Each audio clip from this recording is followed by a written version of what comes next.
नमस्कार, मैं हूं मयूरिका और वियतनाम टीवी पर आप मेरे साथ देख रहे हैं मुद्दे की बात। मुद्दे की बात में आज फिर एक बार ऐसा मुद्दा उठाते हैं जो हर एक को आजकल बहुत ज्यादा अफेक्ट करता है।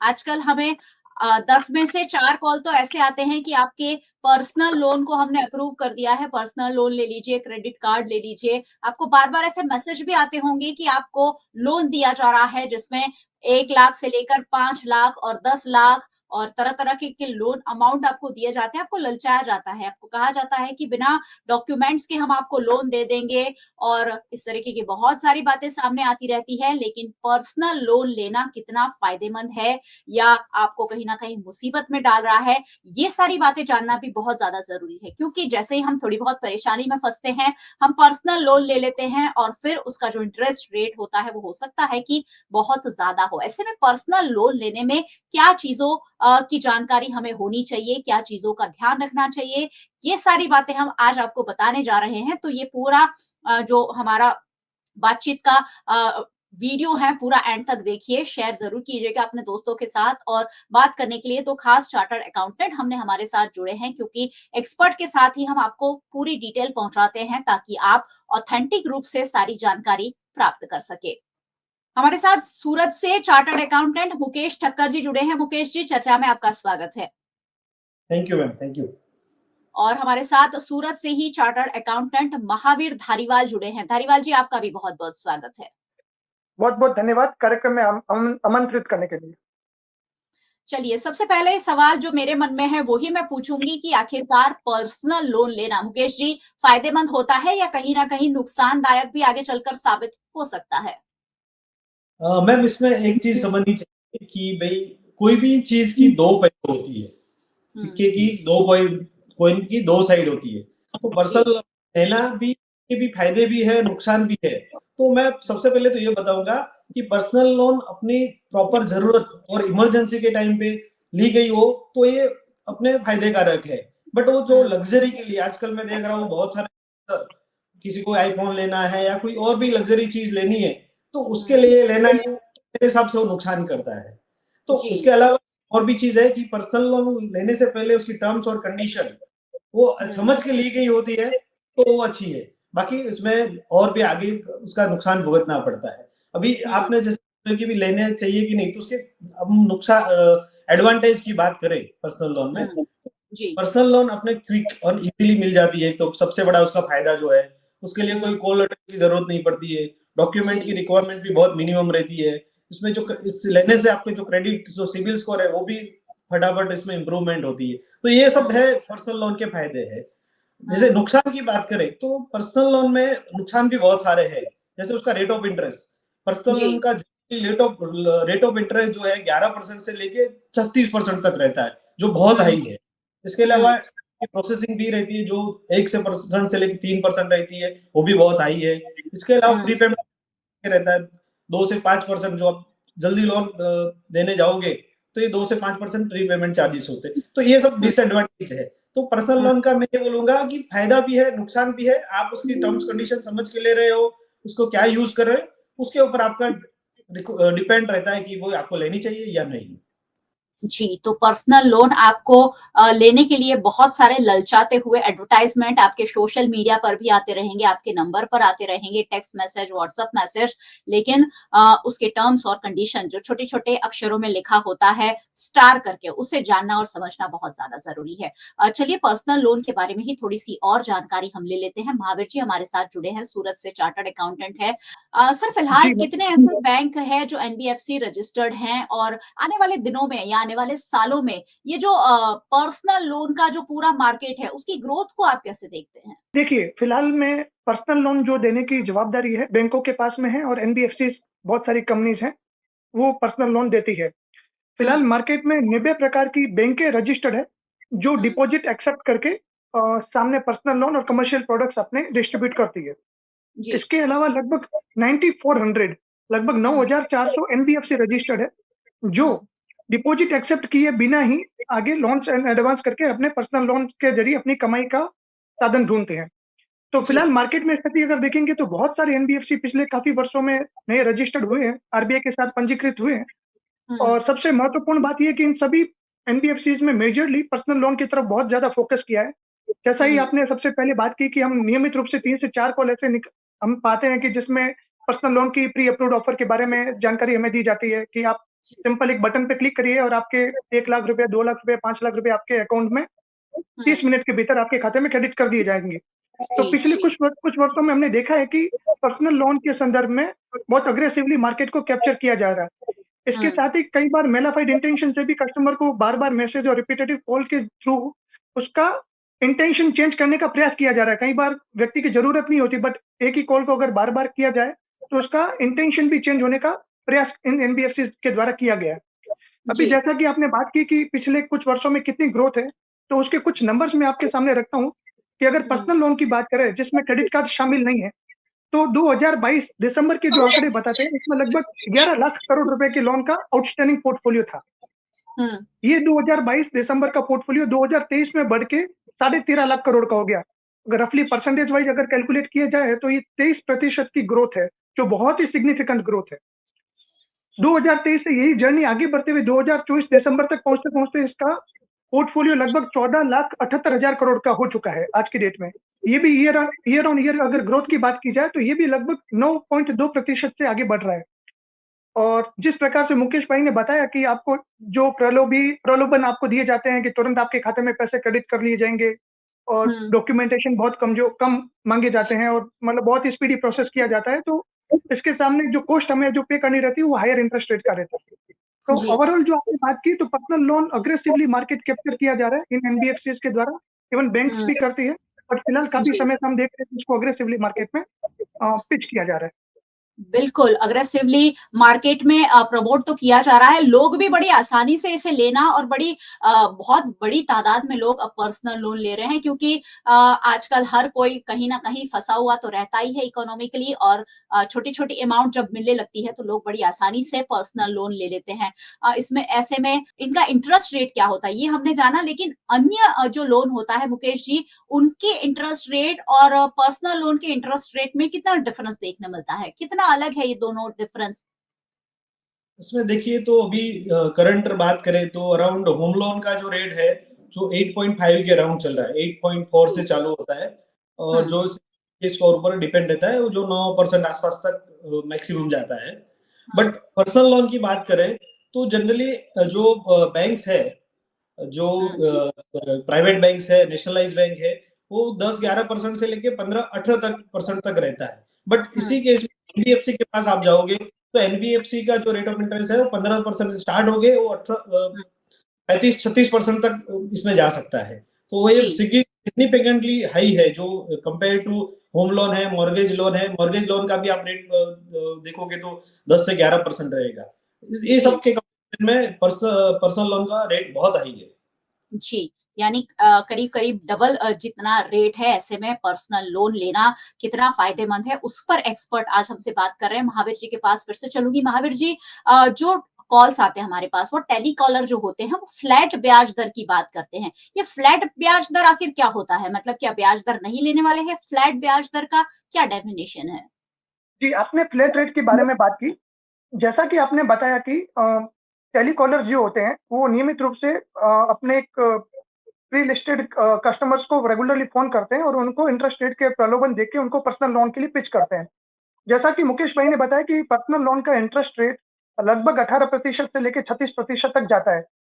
अगर टेलीकॉलर अगर आपको बोलेगा कि मैं आपको 2 लाख रुपए का पर्सनल लोन दे रहा हूँ और 36% इंटरेस्ट के ऊपर दे रहा हूँ, तो कोई भी एज़ ए लेमैन उस लोन को एक्सेप्ट नहीं करेगा। जो सामान्य आदमी समझता है कि 36% का इंटरेस्ट मतलब ₹3 सैकड़ा बहुत ही ज़्यादा ब्याज होता है। इस चीज़ को ओवरकम करने के लिए इन्होंने एक नया कॉन्सेप्ट निकाला है, that is called flat rate.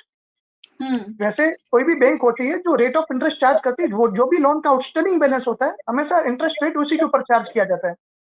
तो अगर एक एग्जांपल के तौर पे अगर मैं आपको समझाने का प्रयास करूँ तो शायद आप अच्छे से समझ पाएँगे कि अगर एक 5 लाख रुपए का लोन अगर आप लेते हैं और अगर उसका इफेक्टिव रेट ऑफ इंटरेस्ट अगर 30% है, तो अगर उसका 18 महीने का अगर ईएमआई आता है तो उसको हर महीने 34,835 रुपए की ईएमआई भरनी रहती है। अगर आप पूरे 18 महीने के दौरान अगर 5 लाख रुपए का विद ईएमआई पेमेंट करते हैं तो आपको 1,27,000 रुपए का लगभग इंटरेस्ट पेमेंट करना रहता है।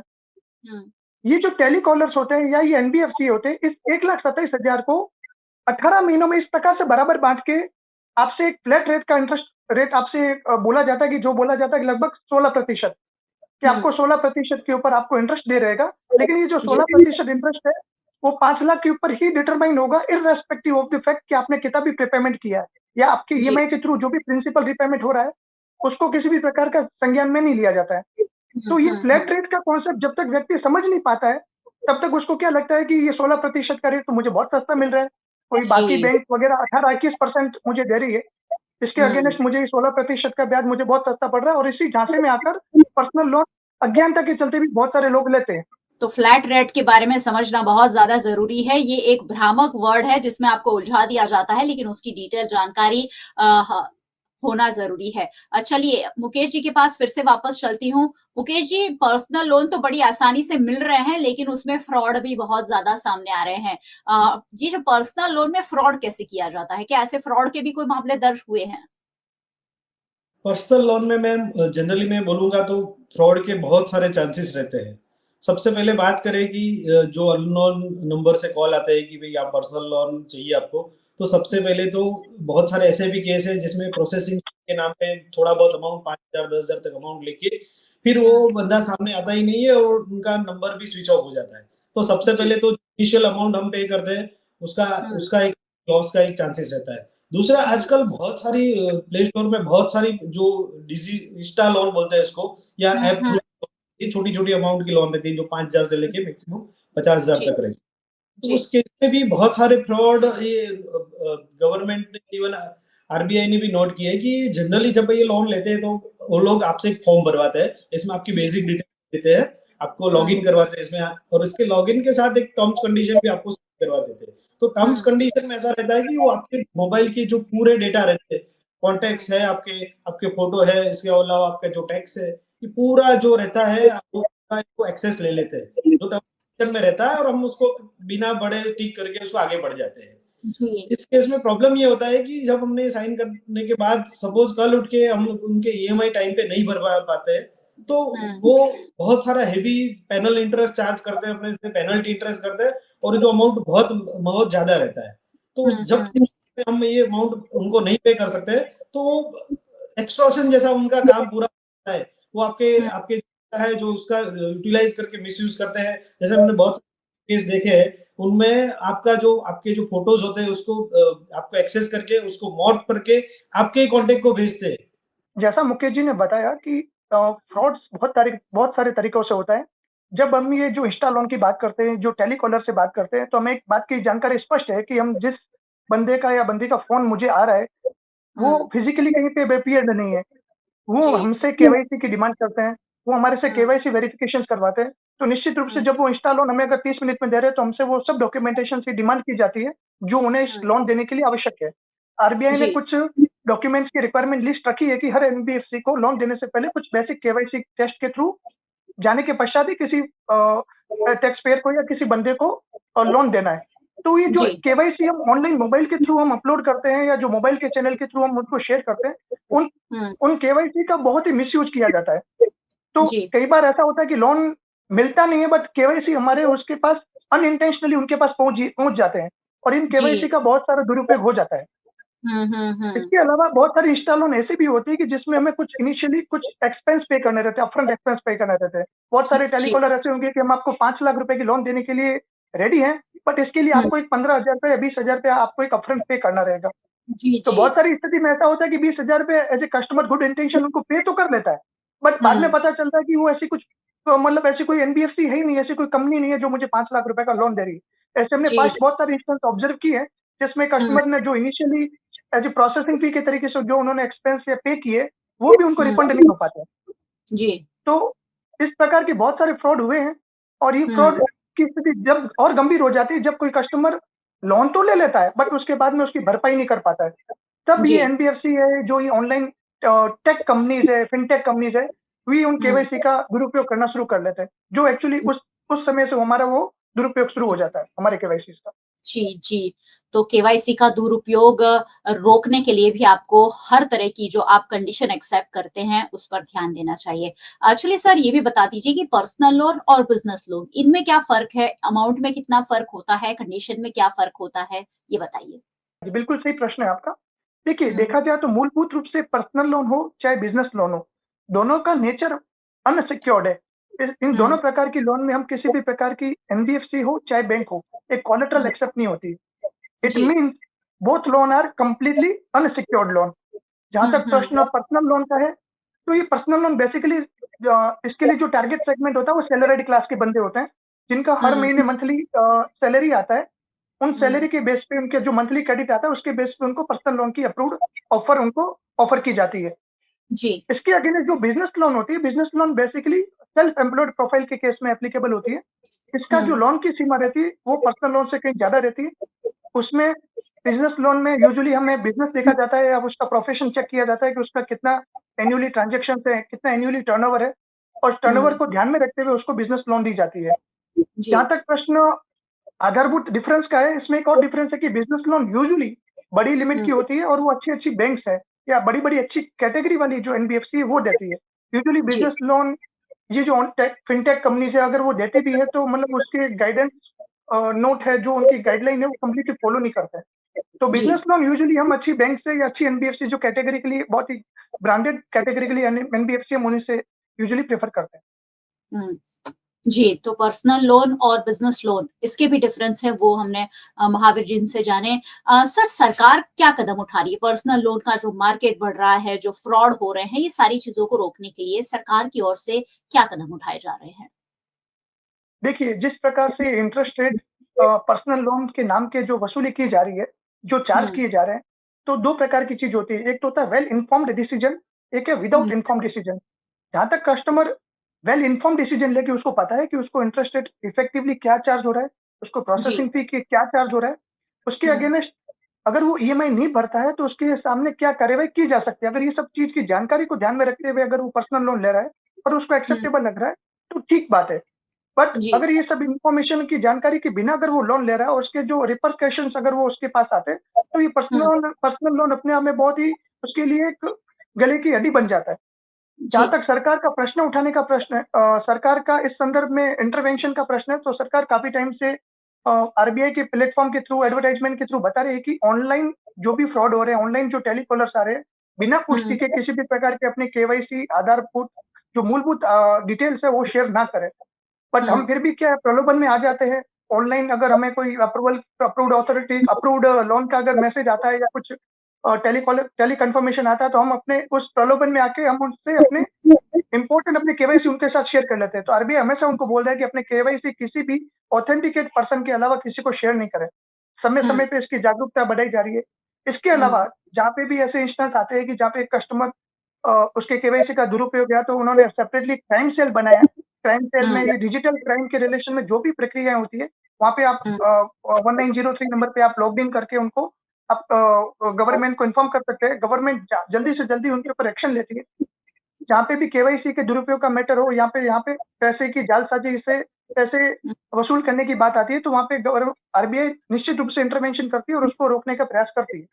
कई बार हुँ, हमने ऐसा भी ऑब्ज़र्व किया है कि जिस खाते में पैसे अल्टीमेटली गए हैं, तो वहाँ के अल्टीमेटली रेसिपिएंट पार्टियाँ उनके भी अकाउंट फ्रीज़ करके जो अल्टीमेटली पैसा वापिस जिसने ओरिजिनली लोन लिया था उसको पैसा वापिस रिसीव करवा के आरबीआई ने उसको वापिस पैसे दिलवाए हैं। तो कई बार हमने हुँ, ऐसे भी ऑब्ज़र्वेशन की है।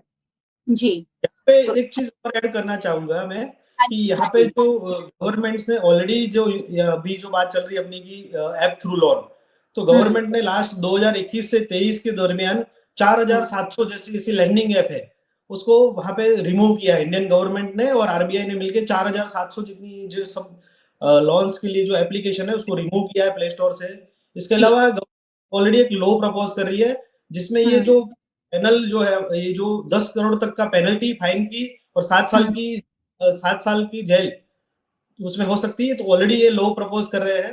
इवन हुँ, आरबीआई ने भी आप लास्ट पॉलिसी मीटिंग देखोगे, तो ये जो पर्सनल लोन है और उसके रिगार्डिंग जो भी ये फ्रॉड हो रहे हैं, तो उसके अगेंस्ट उन्होंने वार्न किया है और एक स्पेसिफिक डोमेन बैंक्स के हुँ, लिए अलग से .com है, .in है, तो ये जो बैंक के लिए अलग से एक डोमेन एक प्रोवाइड करेंगे, जिससे लोग आइडेंटिफाई कर सकते हैं कि भई ये पर्टिकुलर जो को बैंक की है या कोई थर्ड हुँ, पार्टी है। तो ये बहुत जी, सारे स्टेप गवर्नमेंट भी अपने साइड से ले रही है, जिससे कि हुँ, कस्टमर मिनिमम ऐसे फ्रॉड हो। हुँ। जी। बिल्कुल, फ्रॉड रोकने की ज़रूरत है और इसलिए सरकार भी कदम उठा रही है। मुकेश जी, एक आखिरी और सवाल मैं आपसे कर लेती हूँ कि जिस तरह से पर्सनल लोन का मार्केट बढ़ता जा रहा है, क्या सामाजिक प्रभाव देखते हैं इसके? समाज पर इसका क्या असर पड़ सकता है? ओवरऑल मैं इंडिया भारत की समाज की बात करूँ कि जो हमारा इंडियन कल्चर है, वो सेविंग पे बिलीव करने वाला है। जो इंडियन जी। कल्चर अभी देखेंगे तो और जो वेस्ट का कल्चर है, वो लोग हुँ, स्पेंडिंग पे बिलीव करने वाला है। इंडिया में हम राइट। लोग जब भी इनकम कमाते हैं तो सेविंग की बात करें कितना सेव करेंगे। ये जो हुँ, वेस्ट का कल्चर है कि भाई मंडे टू फ्राइडे कमाओ, सैटरडे संडे उड़ाओ, तो इंडिया का जी। कल्चर। बट लास्ट आप देखोगे तो 5 से 10 साल के जो लास्ट यंगस्टर्स है, आप जेन और जो अलग-अलग अपने जो जनरेशन है, लास्ट जनरेशन है, तो हुँ, हुँ। धीरे-धीरे उनके आप देखोगे उनका ऑलमोस्ट 20-25 साल की उम्र में भी वो पर्सनल लोन ले चुके होते हैं और वो जो राइट। जो कल्चर है हम यहाँ पे कॉपी कर रहे हैं। तो जो हमारे हुँ, समाज के लिए मेरे हिसाब से ये बहुत खतरनाक चीज़ है। आने वाले टाइम पे ये बहुत बुरी असर कर सकता है। इसके अलावा हुँ, तो अर्ली एज में जो लोन ले लेते हैं, जो टाइम पे रीपेमेंट नहीं कर सकते, तो ये जो सामाजिक रीत से देखोगे लोगों के मेंटल स्ट्रेस वो इंक्रीज होने के ज्यादा चांस है। इसके अलावा जी, बैंक लेवल पे बात करें तो बैंक के हुँ, एनपीए होने के भी जैसे सिक्योर्ड लोन रहता है तो उसमें तो चलो सिक्योरिटी रहती है तो बैंक वहां से भी वो पैसा रिकवर कर सकता है। बट ये जी, पर्सनल लोन में एनपीए होने के बहुत चांसेस है और इससे हुँ, ओवरऑल बैंकिंग सिस्टम पे भी नुकसान होगा। आज जो विषय पे हम चर्चा कर रहे हैं बहुत ही रियलिस्टिक है। अभी एक्चुअली जी, समय आ गया है कि अभी हुँ, आरबीआई को इंटरवेंशन करके मैक्सिमम रेट ऑफ इंटरेस्ट के ऊपर कैप करे। अभी ऐसा जी, हो रहा है कि रेट ऑफ इंटरेस्ट के ऊपर बिल्कुल आर्बिट्रेजली कोई भी कुछ भी रेट बैंक चार्ज कर सकता है और कस्टमर हुँ, इंटेंशनली चाहे अनइंटेंशनली उसको वो रेट पे करना ही पड़ रहा है। तो अभी समय जी, आ गया है कि चाहे अगर कस्टमर अगर समझ नहीं पा रहा है तो आरबीआई को बीच में इंटरवीन करके कि कोई भी प्रकार का पर्सनल लोन इस रेट से ज़्यादा चार्ज नहीं किया जा सकता। अगर किसी भी जी, प्रकार की अगर कस्टमर के संदर्भ में भूल हो सकती है, बट बैंक के लेवल पे भूल होगी तो वो एक्सेप्टेबल नहीं होगी। अभी समय आ गया है कि आरबीआई को बीच में इंटरवीन करके एक मैक्सिमम रेट ऑफ इंटरेस्ट को कैप कर देना चाहिए और इस जी। प्रकार की जो चीज़ें, जो हिडन टर्म्स एंड कंडीशन होती है, उसको पब्लिकली कैसे अवेयरनेस फैलाई जाए, उसके ऊपर कदम उठाने चाहिए। ये एक बहुत बड़ी बात है जो आप कह रहे हैं महावीर जी कि पर्सनल लोन का मार्केट अब इतना ज़्यादा खुल गया है कि हर एक आम आदमी जो शायद बहुत ज़्यादा यूज़्ड टू नहीं है टेक्नोलॉजी के, लेकिन स्मार्टफ़ोन सबके पास है, तो बैठे-बैठे स्टूडेंट्स लोन ले लेते हैं, बैठे-बैठे यंगस्टर्स जो हैं अपने-अपने मौज-शौक के लिए लोन ले रहे हैं और आखिरकार ये सारी चीज़ें स्ट्रेस में तब्दील हो सकती है, जैसे मुकेश जी ने कहा। तो ये एक सामाजिक प्रभाव बहुत बड़ा दिखाई पड़ रहा है और मुझे लग रहा है कि ये हमें हमारी पूरी पीढ़ी को कहीं न कहीं गलत दिशा में ले जा रहा है। एक ईज़ी मनी जो हम सबको मिल रहा है, वो कल उठकर हम सब पर भारी पड़ सकता है क्योंकि उतने ज़्यादा इंटरेस्ट रेट से ये सारे पर्सनल लोन और अलग-अलग लोन हमें मिल रहे हैं। बहुत-बहुत शुक्रिया आप दोनों एक्सपर्ट का हमारे साथ जुड़ने के लिए और इम्पोर्टेंट जो लोगों के लिए, समाज के लिए जानना ज़रूरी है, ऐसे मुद्दे पर हमसे बातचीत के लिए। बहुत-बहुत शुक्रिया। Thank you. धन्यवाद। और बहुत-बहुत शुक्रिया सारे व्यूअर्स का। वैसे व्यूअर्स को क्यों नहीं जुड़ना चाहिए? आप मानते हैं ना कि ये जानकारी आपके लिए ज़रूरी थी, तो वीएनएम टीवी पर हम इसी तरीके की बातों को आपके लिए लेकर आते हैं जो आपके लिए जानना बेहद ज़रूरी होता है। वीएनएम टीवी को आप यूट्यूब चैनल पर देख रहे हैं, अगर चैनल पर नए आए हैं तो सब्सक्राइब किए बिना बिल्कुल मत जाइएगा क्योंकि यहाँ वो मुद्दे चर्चा में लिए जाते हैं जिसकी जानकारी आपके लिए ऑथेंटिक रूप से होना ज़रूरी है। आप हमें फेसबुक पर देख रहे हैं, शेयर ज़रूर कीजिए। रील हम बहुत सारी शेयर करते हैं, लेकिन ये जो जानकारी है, वो सभी तक पहुँचाना ज़्यादा ज़रूरी है। आप हमें ओटीटी प्लेटफ़ॉर्म्स पर देख रहे हैं, डेली हंट, वोडाफोन टीवी, जियो टीवी और जियो टीवी फाइबर 498 नंबर के चैनल पर वीएनएम टीवी को चौबीसों घंटे लगातार देखा जा सकता है। देखते रहिए वीएनएम, जुड़े रहिए वीएनएम के साथ। नमस्कार।